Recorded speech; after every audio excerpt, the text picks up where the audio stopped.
And make great products. Clap in your microphone. Helps. So you can line up. Do my shoulders look Am I good? facing too far? I feel like you have a side shot. I need. Ah! I don't have. I can't touch the ground. I'm filing a report. Sorry.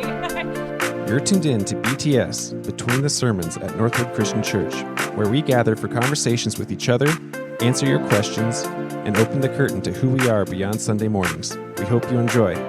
Hey Northwood, welcome to another installment of BTS. Today we are here with Kalani Miller. She is going to be our intern here in the fall of 2023, so we're super excited to have her here with us. So we're going to ask her a few questions. Should I start with asking you the question I always ask? Would you rather? Would you rather? No, let's ask Kalani all these questions. Oh, no. I want to know where you landed on this. I did not land. I did not land.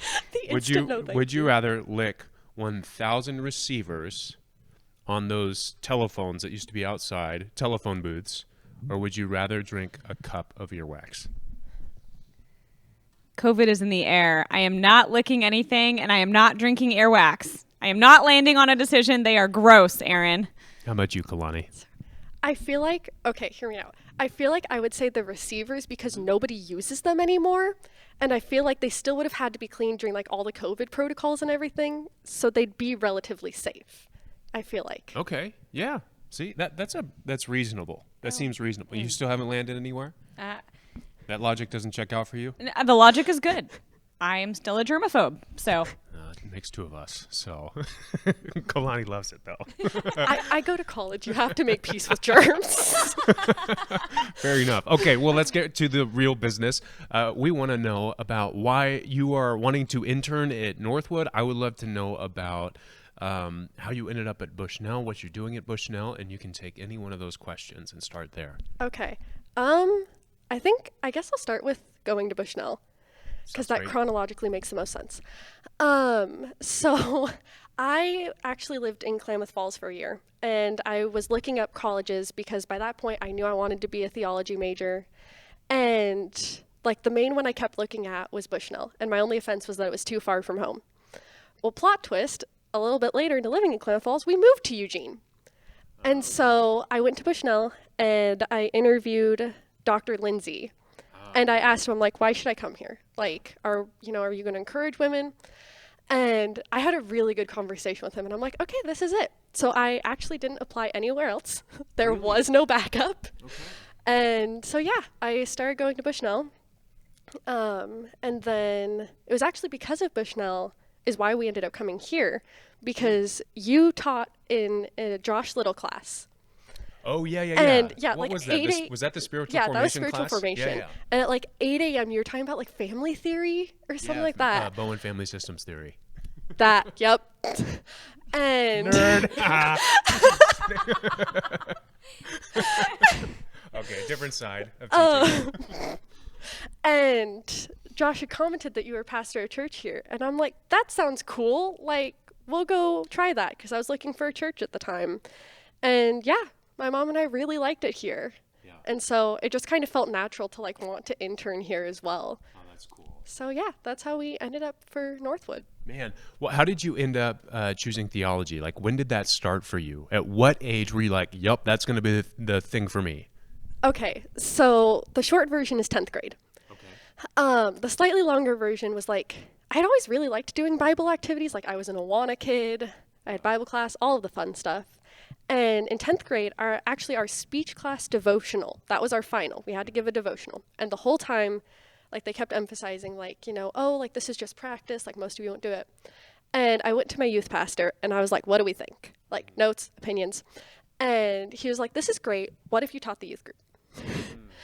And so he helped me like put together a lesson and I got a chance to teach the youth group. And I was like, this is what I want to do the rest of my life. Like I want to teach people about God. I love doing this. Yeah. And so that was when I was like, I'm going to be a Bible major. Like, I want to keep doing this. Oh, man.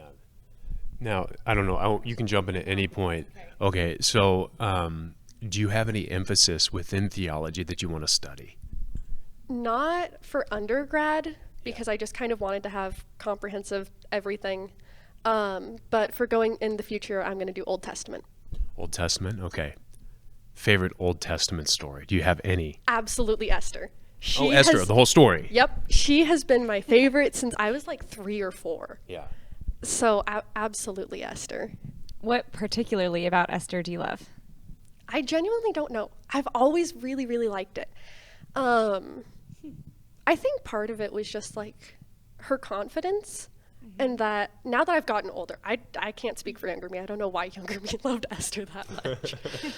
But I think now that I'm older, like her confidence and the fact, like God's name is never used in it, but you still so clearly see God working with her and being like, no, you're going to make it through and you're going to help save my people. Like, I don't know. That's just so cool to me that like, you know, it's not explicitly stated that God was there, but you see it. Yeah. You were created for such a time as this, right? The famous line from Esther. Yep. Yeah. Very cool. I'm a little surprised that it wasn't, was it Elisha who was calling down she-bears because the kids call them Old Baldy or whatever. By the way, here's a good advertisement for John Bowling's t-shirt. It's a wonderful t-shirt. Please wear that, John. That was actually, that exact Bible verse was the name of my study group in Swoboda's class. Was it really? Yeah. Oh my gosh, this internship is going to be great. I cannot wait for this. We legit, it was a group of Bible majors, and like everyone was listing off their names and whatever, and they were all really cute names, and we're like, we have nothing. So we just opened a Bible and we're like, God will decide. That's And it was amazing. that story. Oh my gosh, it's one of the best stories ever. It's horrifying, by the way. Very It was strange. really bad. Yeah. That was a group name. What was the official title? 2 Kings, whatever the verse was. Okay, so it was I don't actually remember. named after the verse. Yeah. Okay, Yeah. okay. It wasn't And called like the She-Bears or nope, Mr. it was Baldy or named whatever. after the verse, and our teacher didn't look up the verse until like the last week of class. Wow. That's so exciting. It was a good time. It was fun. Yeah. Well, what do you like to do in your spare time? Like for fun? I love reading. Okay. A whole scope of stuff. I do a lot of crochet. I've been doing painting over the summer. That's fun. I'm not good at it, but it's fun.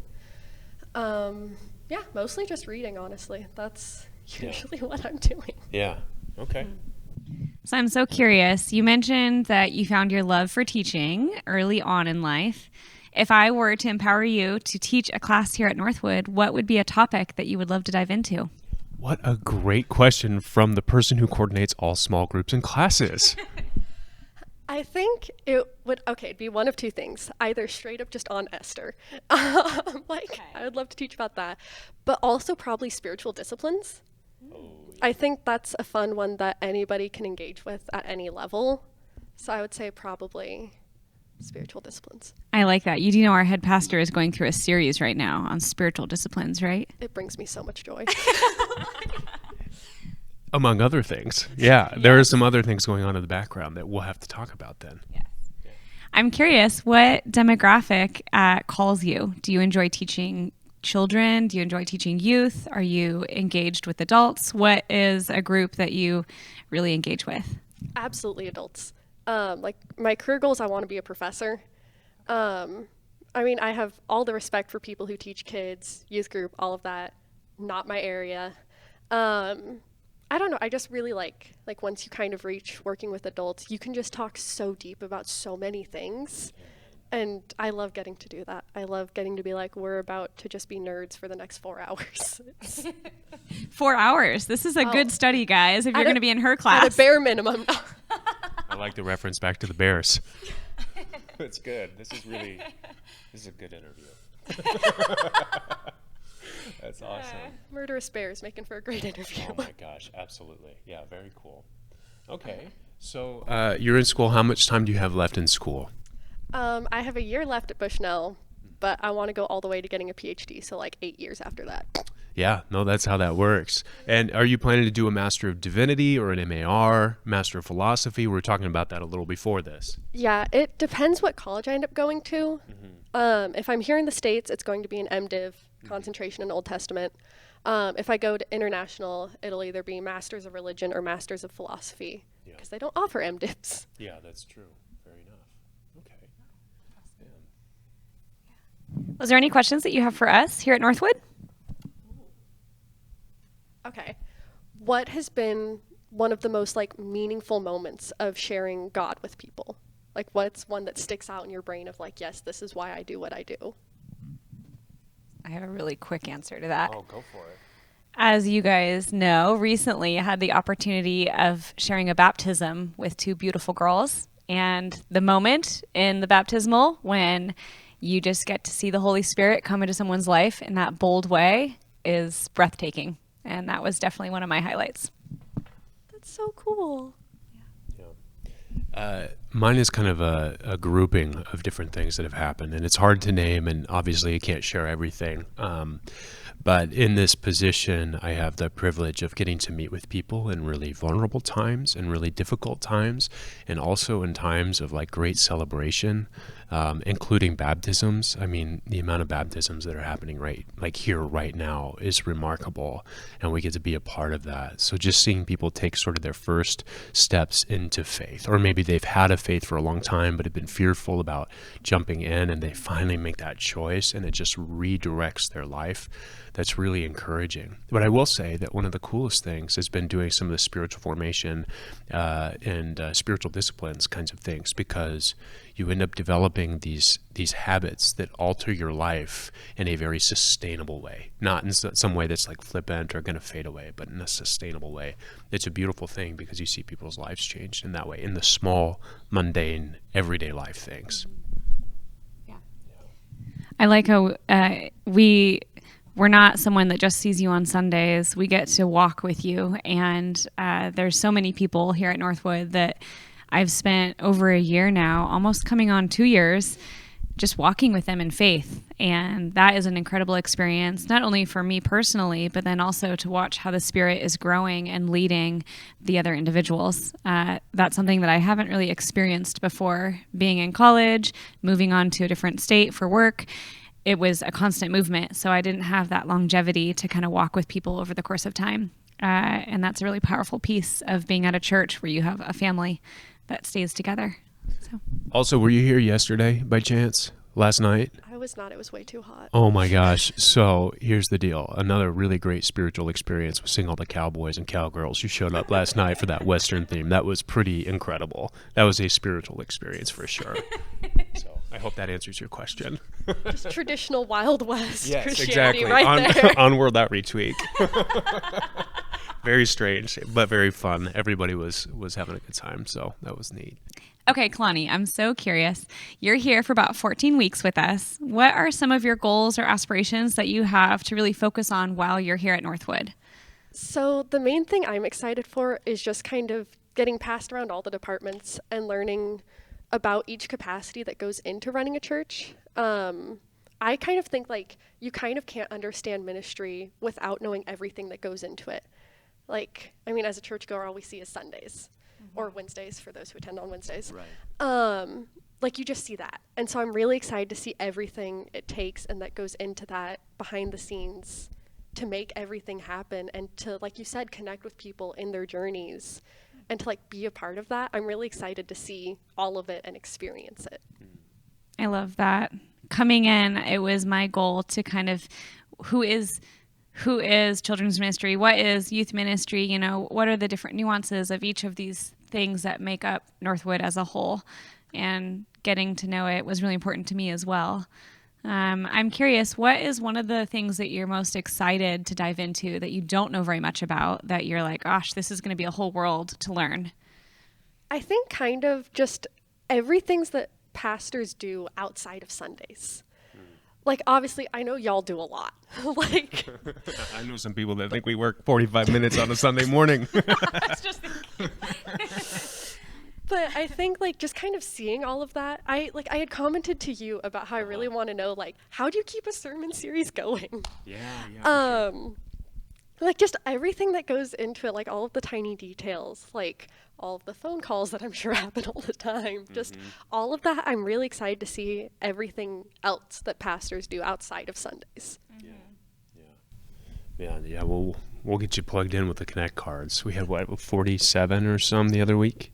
Yeah, 43. 43, yes. 43, yeah. Good golly, 43 Connect cards the other week, you guys. So if you get a phone call from Kalani, you'll know that she's here to pray with you and support you and be a part of this church family. Yeah, absolutely. Okay, so you had mentioned an interesting story before we started about something that happened at a store. Could you enlighten us on that story at all? Or maybe just tell the story? Okay. And then I have a follow-up. Oh, of course. So I was a Girl Scout from second or third grade. No, first. At some point in elementary school. All the way till I graduate out. I'm actually a Girl Scout alumni now. Heck yeah. And I was talking about when you're a Girl Scout, you just have chaotic memories. Okay, go on. And so, yeah, that was just the tip of the iceberg. I have so many of them. But I was talking about how, as a Girl Scout, you just witness a lot of things. And a lot of times people will just run past you, like, that's normal. And so I didn't think anything of it when someone was running past me and, like, the alarms were going off. And I absolutely did not realize that, like, we had just witnessed someone stealing stuff from the store until there was, like, commotion outside because they were trying to get away or whatever. And because I didn't notice this, and I'm used to people running past me as a Girl Scout, I actually asked them, would you like to buy Girl Scout cookies? Did they buy them? No. Oh, that's such a bummer. Did they steal them? They didn't steal. did not Okay. steal Okay. them. They did you a favor, then it sounds like. Yeah, they like just froze and they're like, no, and then just ran off. And I was with my mom because you have to have an adult with you for obvious reasons. And we had commented like, oh, I guess like, it was chill. Like there wasn't any police that showed up. Like I guess their own security like handled it or something. And as we're saying this, a cop walks around the corner. And he was really, really nice. While he was there, all of my cookie sales went up. So That's awesome. I don't know if it was pity sales or what, but I'll take it. So yeah, so that was, a fun get to know your community moment. That's awesome. Man. It's a core memory now. As a follow-up to that, as a Girl Scout, how does it feel to be in the CIA? Oh, it feels amazing. I get Does to know all it? kinds of stuff. Oh man, what's it like? What do you do? I just get to, be at stores and witness stuff. Just so you know, apparently there is a conspiracy theory that suggests that all Girl Scouts Are part of the CIA. Yep. That sounds like a pretty sweet I had not gig. heard this before. I was a little confused when you asked that question. I'm thinking, is there some like thing I don't know about Girl Scouts? I didn't know about this one. I've heard a lot of conspiracy theories. This is not one of them, but Yeah. it sounds exciting. Just literally type in on the internet Girl Scout conspiracy theories and it gets wild. I'm so nervous for the rabbit hole I'm about to go down. This is going to be great. I spent like 3 hours on it one time, so. Oh my gosh. Yeah, there's some good ones. Yeah. Well, Kalani, any final questions, thoughts, statements for us? Not that I can think of at this very second. All right. Well, thank you for taking the time to, hang out with us, get to know us, and let us get to know you a little bit better. Thank you for taking the time to listen to me. All right. That's all we've got now for this installment of BTS. We'll see you again soon.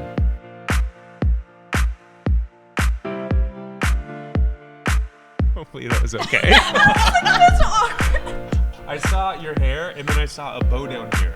So I looked at your foot there for a second, and I was like, don't know. Why did you look at her foot? because there was a bow on her foot, and it caught my eye.